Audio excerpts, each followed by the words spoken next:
Hare Krishna. Welcome to the day 18 of our reading from Krishna book. We are on chapter 8, Vision of the Universal Form. Om Namo Bhagavate Vasudevaya. Om Namo Bhagavate Vasudevaya. Om Namo Bhagavate Vasudevaya.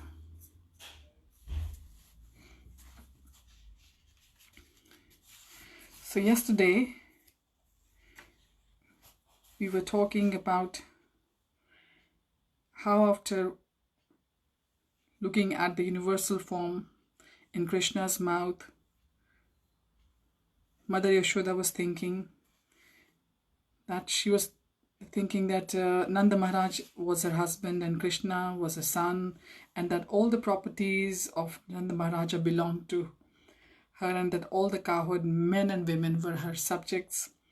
Now all this misconception, Prabhupada said in the book, was due to the illusory energy of the Supreme Lord.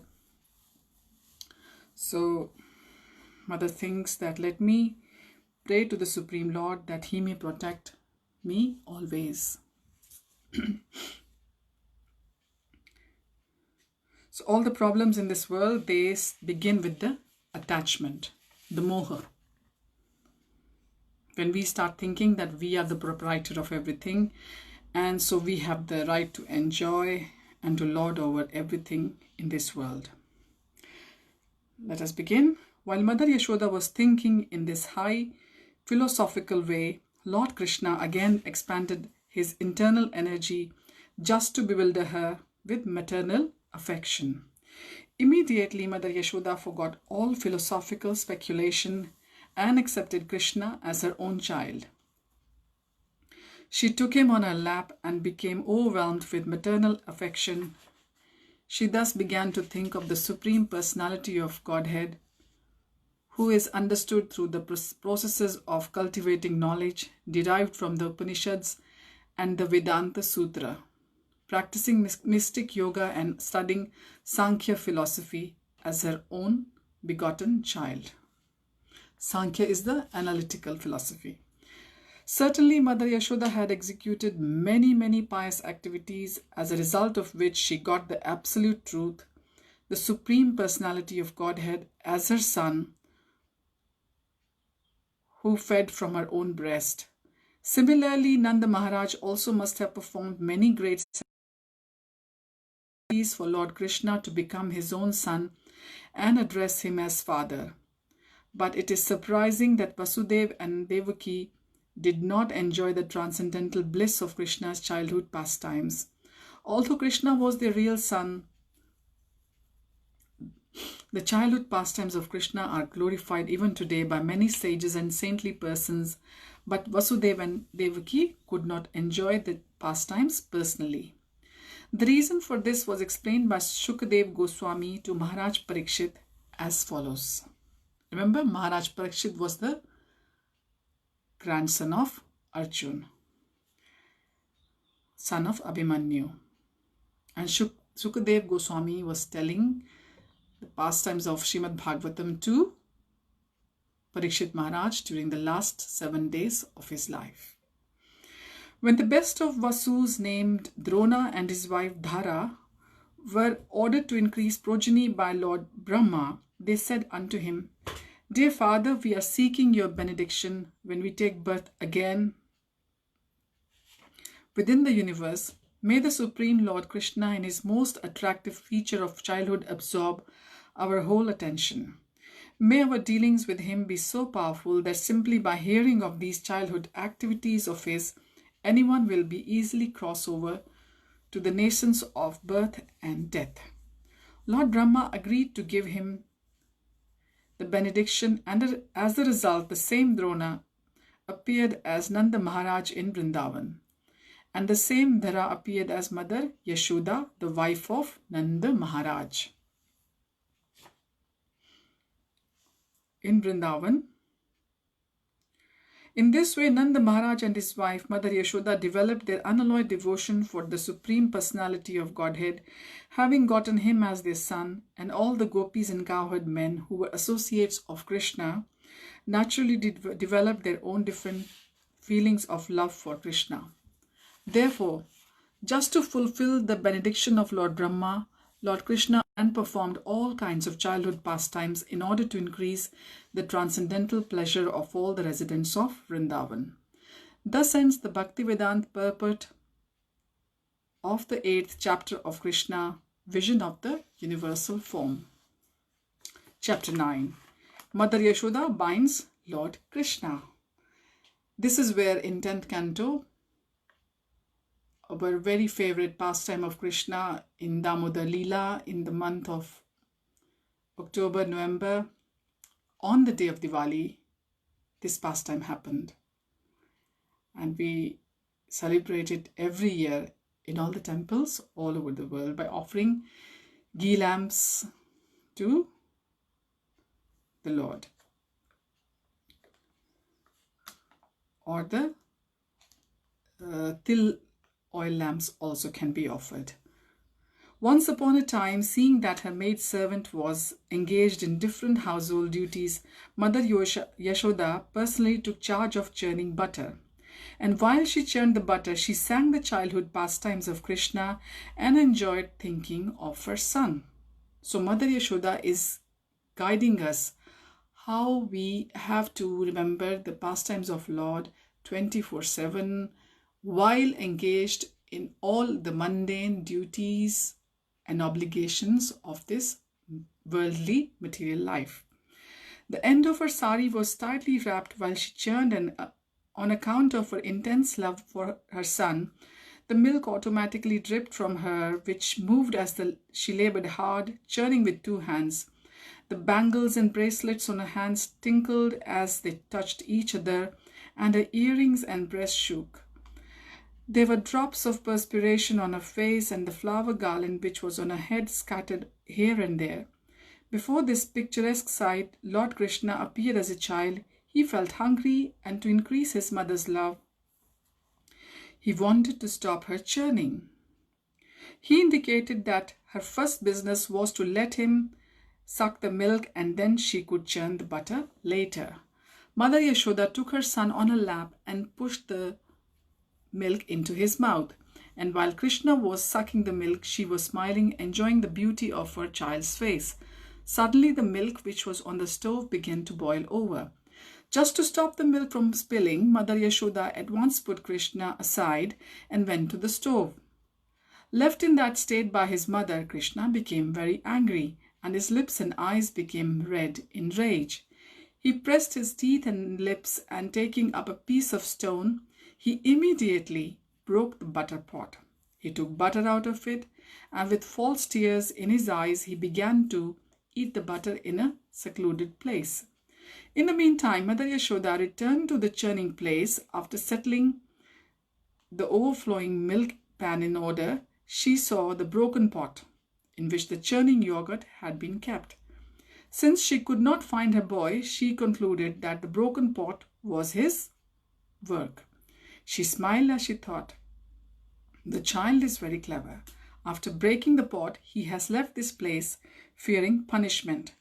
After she sought all over, she found her son sitting on a big wooden grinding mortar, which was kept upside down. He was taking butter from her pot, which was hanging from the ceiling on a swing, and he was feeding it to the monkeys. She saw Krishna looking this way and that way in fear of her because he was conscious of his naughty behavior. After seeing her son so engaged, she very silently approached him from behind. Krishna, however, saw her coming toward him with a stick in her hand, and he immediately got down from the grinding mortar and began to flee in fear. Mother Yashoda chased him to all corners, trying to capture the Supreme Personality of Godhead, who is never approached even by the meditations of great yogis. In other words, the Supreme Personality of Godhead Krishna, who is never caught by the yogis and speculators, was playing just like a little child for such a great devotee as Mother Yashoda. Mother Yashoda, however, could not easily catch the fast-running child because of her thin waist and heavy body. Still, she tried to follow him as fast as possible. Her hair loosened and the flowers in her hair fell to the ground.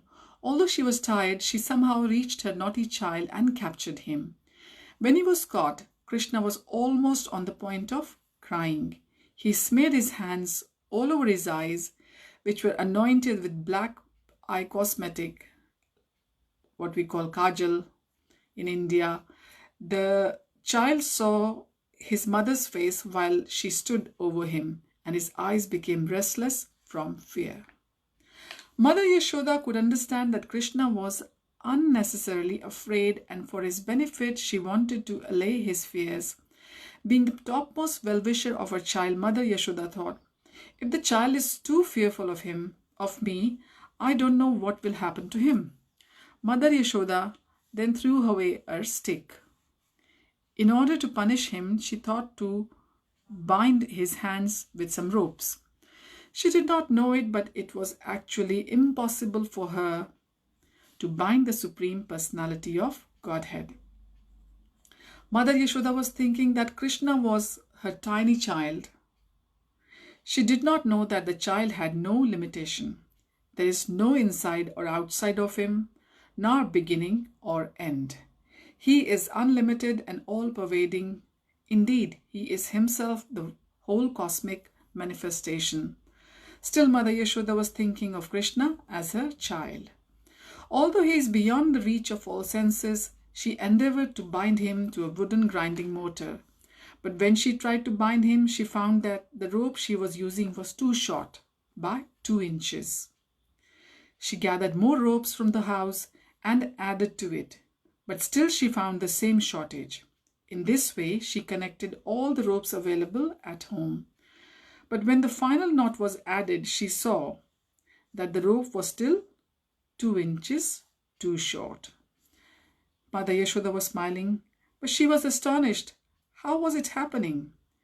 In attempting to bind her son, she became tired. She was perspiring and the garland on her head fell down. Then Lord Krishna appreciated the hard work of his mother, and being compassionate upon her, he agreed to be bound by the ropes. Krishna, playing as a human child in the house of Mother Yashoda, was performing his own selected pastimes. Of course, no one can control the Supreme Personality of Godhead. The pure devotee surrenders himself unto his lotus feet of the Lord, who may either protect or vanquish the devotee. But for his part, the devotee never forgets his own position of surrender. I will repeat. The Lord may either protect or vanquish the devotee, but for his part, the devotee never forgets his own position of surrender. Similarly, the Lord also feels transcendental pleasure by submitting himself to the protection of the devotees. This was exemplified by Krishna's surrender unto his mother Yashoda.